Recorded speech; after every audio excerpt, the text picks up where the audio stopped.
हैदराबाद के बाद BJP mission पश्चिम बंगाल में जुट गई है। बीजेपी ने 117 सदस्यों की टीम तैयार की है जो घर घर पहुंचकर बीजेपी के लिए समर्थन जुटा रही है। बीजेपी ने आज बंगाल में 1 करोड़ घर तक पहुंचने की शुरुआत की। हालांकि शुरुआत में ही संग्राम शुरू हो गया। वर्धमान में बीजेपी और टीएमसी के कार्यकर्ताओं के बीच खूनी झड़प हुई है, जिसमें कई बीजेपी कार्यकर्ताओं को गोलियां तक लगी हैं।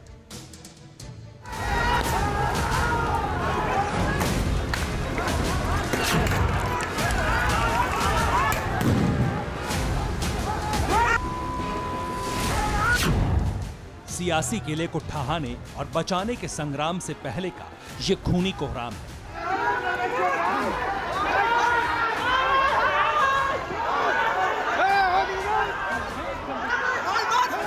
बैलेट की लड़ाई से पहले बुलेट का जोर चल रहा है, पत्थर फेंके जा रहे हैं, डंडे चलाए जा रहे हैं।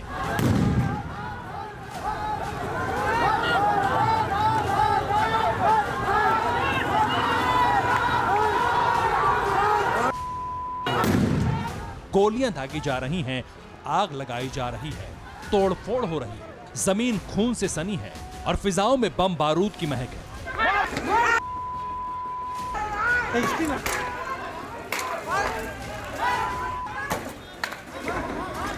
ये डरावना दृश्य पश्चिम बंगाल के वर्धमान के बरबानी जाम ग्राम का है।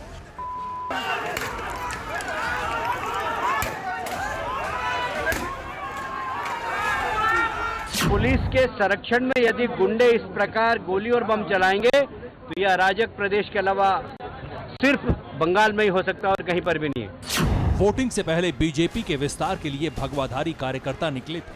घर घर घूमकर पार्टी के एजेंडे को आकार दे रहे थे।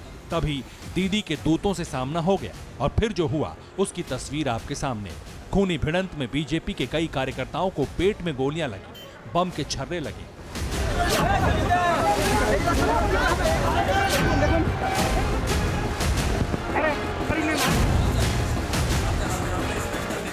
दरअसल बीजेपी आलाकमान ने पार्टी कार्यकर्ताओं को 1 करोड़ घरों तक पहुंचने का लक्ष्य दिया है।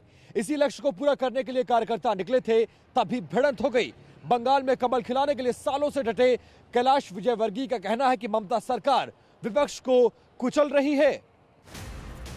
ममता सरकार की नाकामियों का ढोल पीटने के लिए सूबे के करीब 1 करोड़ परिवार तक पहुंच रहे हैं केसरिया के कार्यकर्ता।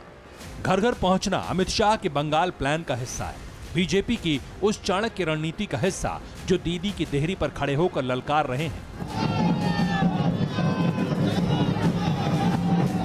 बार बार ममता नीति पर प्रहार कर रहे हैं।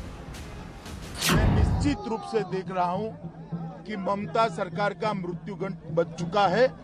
आने वाले दिनों में यहां भारतीय जनता पार्टी की 2/3 बहुमत की सरकार बनने जा रही है। सूबे की सत्ता के शीर्ष पर पहुंचने के लिए उस बंगाल गौरव को सीढ़ी बनाई है बीजेपी ने, जिसके इर्द गिर्द ममता की सियासत घूमती रही है 2 दशकों से। जिद्दी दीदी के अभेद्य किले को ढहाने का कैसा प्लान अमित शाह का है, इसका अंदाजा इस बात से लगा सकते हैं। जब बीजेपी बिहार जीतने में लगी थी, तब भी पार्टी के चाणक्य का फोकस पश्चिम बंगाल पर था। पश्चिम बंगाल में बीजेपी ने 117 सदस्यीय टीम तैयार की है, जो चुनाव से संबंधित चीजों पर नजर रखेगी। भाजपा की 117 सदस्यीय टीमों को 31 इकाइयों में बांटा गया है। ये पार्टी के अभियान, तालमेल, डेटा और बूथ समेत सभी चुनावी तैयारियों की निगरानी करेंगे। ये 117 सदस्यीय टीम सीधे अमित शाह और जेपी नड्डा की निगरानी में काम करेगी। पन्ना प्रमुख का सफल प्रयोग करने वाले अमित शाह ने बंगाल में विजय पताका फहराने के लिए इस बार पूरी ताकत लगा दी है। एक वोटर को अपने पाले में करने के लिए पूरी फौज उतार दी। बीजेपी ने बूथ स्तर तक की तैयारियों के लिए पहली बार केंद्र से 5 नेताओं को भेजा है। इसमें बंगाल को सांगठनिक स्तर पर 5 जोन में बांटने के बाद 5 केंद्रीय स्तर के नेताओं को दायित्व दिया गया है।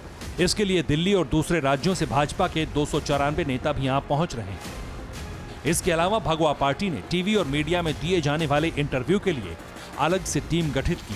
जाहिर है कि अमित शाह हर हाल में बंगाल में जीत को पुख्ता करना चाहते हैं। शाह के मिशन बंगाल को पूरा करने के लिए पार्टी अध्यक्ष जेपी नड्डा 8 दिसंबर को 2 दिनों के लिए बंगाल पहुंच रहे हैं। 8 दिसंबर को बीजेपी के राष्ट्रीय अध्यक्ष जेपी नड्डा कोलकाता के हेस्टिंग स्थित बीजेपी ऑफिस के चुनाव प्रबंधन कार्यालय का उद्घाटन करेंगे। वहीं 9 दिसंबर को मत्स्य पालकों के साथ होने वाली बैठकों में भी वो शिरकत करेंगे।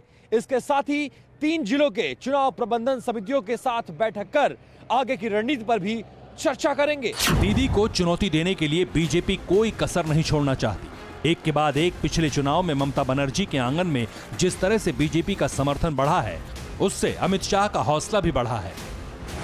2014 के लोकसभा चुनाव में बीजेपी को पश्चिम बंगाल में 17.02% वोट मिले थे, जबकि 2019 में बंगाल में बीजेपी को 40.25% वोट मिले। पहली बार बंगाल में बीजेपी ने 18 लोकसभा सीटों पर कब्जा किया। 2019 के लोकसभा चुनाव के लिहाज से देखें तो बीजेपी ने 128 विधानसभा क्षेत्रों में बढ़त हासिल की है। दीदी की मुश्किलें सिर्फ इतनी भर नहीं है। मुसलमानों की एक मुश्त रहनुमाई का दावा करने वाले चार मीनार के अहाते से निकलकर बंगाल में पतंग उड़ाने की तैयारी में है। टीएचएमसी के चुनाव हो गए हैं, बंगाल की तैयारियां आपकी शुरू हो गई हैं। ममता दीदी के साथ क्या हाथ मिलाने की कोई प्लानिंग है? नहीं, हाँ देखिए, हमारा हाल तो ऐसा है कि हमको हाथ लगाना छोड़ो, बोलते हैं अंग्रेजी में, no one wants to touch me with a barge pole. तो हमको कोई फिक्र नहीं है इसमें। आप हमको अनटचेबल, पॉलिटिकल अनटचेबल बना दीजिए, आउटकास्ट बना, कोई बात नहीं। मैं बार बार कहता आ रहा हूं कि मेरा इलेक्शन लड़ना मेरे पॉलिटिकल पार्टी है, मेरा मकसद है। मैं हारने से नहीं डरता हूं। हारेंगे जरूर, जीतेंगे भी। तो इसमें अब कोई हमको क्या कहता है, कह लीजिए। असदुद्दीन ओवैसी बंगाल में पहुंचकर उसी 30% मुस्लिम वोट बैंक पर चोट करेंगे जो टीएमसी के कोर वोटर हैं, जिसकी बदौलत 10 वर्षों से ममता बनर्जी अजेय हैं। जाहिर है ओवैसी की बंगाल में एंट्री दीदी को बहुत सियासी दर्द देने वाली है, क्योंकि बिहार में अपना जलवा दिखा चुके ओवैसी एक तरफ ममता बनर्जी के मुस्लिम वोट बैंक में सेंधमारी कर कमजोर करेंगे, तो दूसरी तरफ बीजेपी उनसे गद्दी छीनने के लिए तैयार है। Bureau report, TV9 Bharatvarsh. अड़ी सोमवार से शुक्रवार शाम 6 बजे सिर्फ TV9 भारतवर्ष पर।